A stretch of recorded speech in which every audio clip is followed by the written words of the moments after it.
जी आपके पास आएंगे, Castrol India पर सलाह दीजिए। कंपनी कैसी लग रही है आपको? मौजूदा स्तर पर क्या निवेश करने की सलाह देंगे? धन्यवाद पूजा, आपका सभी को प्रणाम और शुभ प्रभात हमारे तरफ से। तो मैनेजमेंट की बातचीत हम भी सुन रहे थे अभी, जब आप चर्चा कर रहे थे कारोबार को लेकर के, और बहुत ही स्पष्ट रूप से रणनीति इन्होंने फिर से उतारी है जमीनी पर। ब्रांड एम्बेसडर्स को रोप इन किया है अपने एडवर्टाइजमेंट्स को लेकर के, और नए प्रोडक्ट्स इन्होंने हाई एंड कैटेगरीज में भी लॉन्च किए हैं। तो हमारी बुनियादी तर्क के आधार पर राय है कैस्ट्रॉल इंडिया पर, अगर निवेश है तो बने रहें, और अगर नहीं है तो मेरे ख्याल से गिरावट पर आप निवेश कर सकते हैं।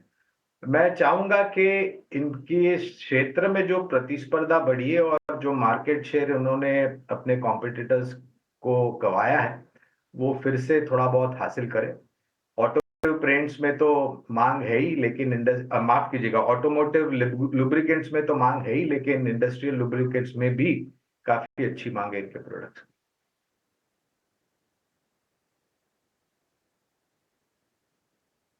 ये है कैस्ट्रॉल इंडिया पर सलाह। काफ़ी कुछ काम करने की ज़रूरत है, लेकिन ल्यूब्रिकेंट स्पेस में देखेंगे तो कंपनी अपने स्पेस की पायनियर है और इस पर आप नज़र रख सकते हैं। हमारे जो आज के एक्सपर्ट्स हैं, थोड़ा सा उनका भी टेक ले लेते हैं। गौरांग, क्या आपके रडार पर है कंपनी? तो इस कंपनी के ऊपर कविता जब आईपीओ आया था तब मैंने आईपीओ नोट में सब्सक्राइब की रिकमेंडेशन की थी लंबी अवधि के लिए, और अगर मैं उसी को आधार बनाकर बताऊं तो अगर आपने निवेश किया है लंबी अवधि के लिए तो आप बने रहें। और एक बात दूसरी है, जैसे जैसे हमारा भारतवर्ष देश आगे बढ़ता जाएगा कविता, जैसे जैसे उत्पादन क्षमता बढ़ती जाएगी, वैसे वैसे टीवीएस सप्लाई चेन जैसी जो कंपनियां हैं, उनकी सेवाओं की जरूरत और भी आपको पड़ेगी। और राइट गौरांग, बहुत बहुत धन्यवाद, यहाँ पर आपने इस पर राय दी है। लेकिन व्हाट्सएप के जरिए सवाल आया है कोलकाता से डीडी डाय जी का। इनके पास है इन्फोसिस, 100 शेयर्स हैं और 1510 के भाव पर इन्होंने इन्फोसिस लिया हुआ है। गौरांग जी, इन्फोसिस पर क्या सलाह देंगे? 1510 के भाव पर लिया है, अच्छा मुनाफा हो रहा है इन्हें। इनसे बात तो नहीं हो पाई कि कितना समय और दे सकते हैं, लेकिन मौजूदा स्तर पर क्या करें इन्फोसिस में?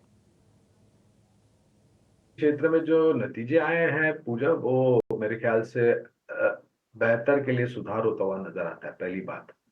दूसरी बात, हमारा अनुमान और आकलन ये कहता है कि इस वित्तीय वर्ष 2025 में दूसरे आधे में, यानी कि दूसरी तिमाही के पश्चात, ये जो सुधार की गति है ये शायद थोड़ी बहुत और तीव्र हो सकती है।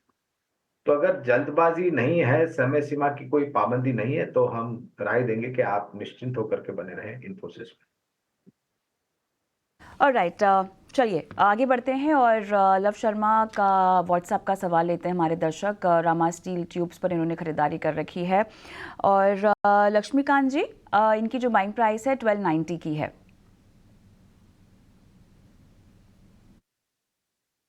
जी, रामा स्टील का जो स्टॉक है ये डाउन ट्रेंड में ही चल रहा है।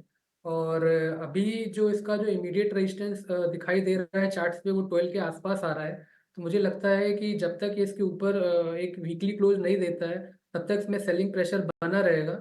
एक इमीडिएट सपोर्ट नज़र आ रहा है 9.5 के आसपास। तो अगर उसके नीचे इसमें ब्रेकडाउन आ जाता है तो फिर हमें और भी निचले स्तर इस स्टॉक में दिखाई देंगे। ये हमारे अगले दर्शक पंजाब से प्रशांत भी फोन लाइन पर लाइव हमारे साथ जुड़ गए हैं। प्रशांत जी नमस्कार, बताइए किस स्टॉक में खरीदारी कर रखी है सर, किस भाव पर? नमस्ते, मेरा नाम प्रशांत है। मैं पंजाब केमिकल्स पे मेरा सवाल है।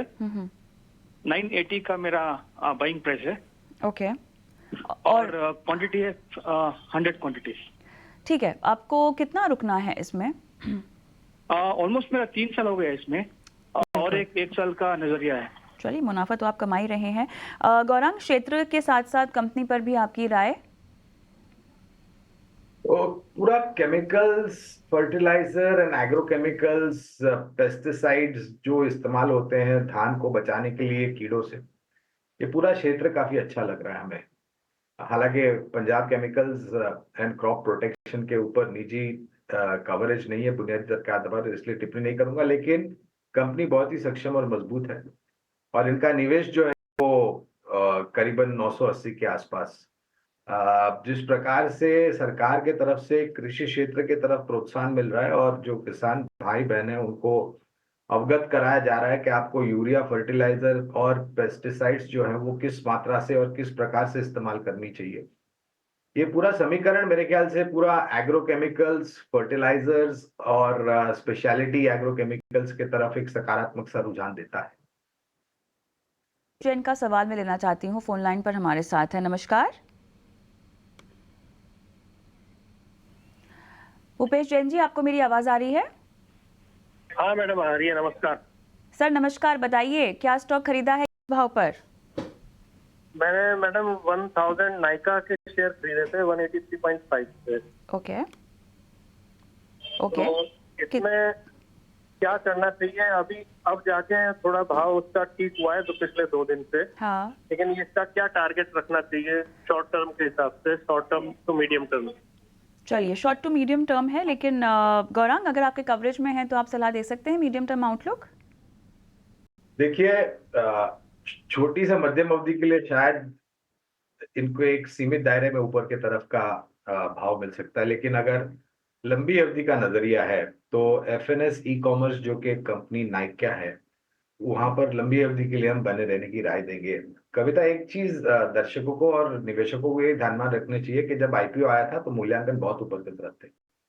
लिस्टिंग के बाद वो ऊपर भी गया, लेकिन उतनी ही मात्रा में या उससे भारी मात्रा में बिकवाली आई और फिर नीचे की तरफ के दायरे।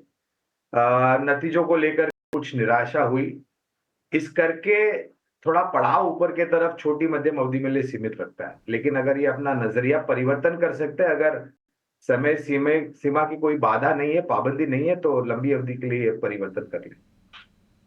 और यूपी से सौरभ कुमार साहब मेरे साथ फोन लाइन पर भी हैं। सौरभ नमस्कार। जी जी सर बताइए। मैंने एवेंटल के शेयर खरीदे थे 100, किस रेट पे? 185 के 185। ओके, और इसमें कितना जी, जी। आपको समय देना है? लगभग 1 साल। 1 साल का नजरिया है आपका? जी जी, तो मैं पूछना चाह रहा था कि कितना रुकूं इसमें मैं? चलिए, मुनाफे में तो आप बैठे हुए हैं फिलहाल। गौरांग आपके कवरेज में है कंपनी?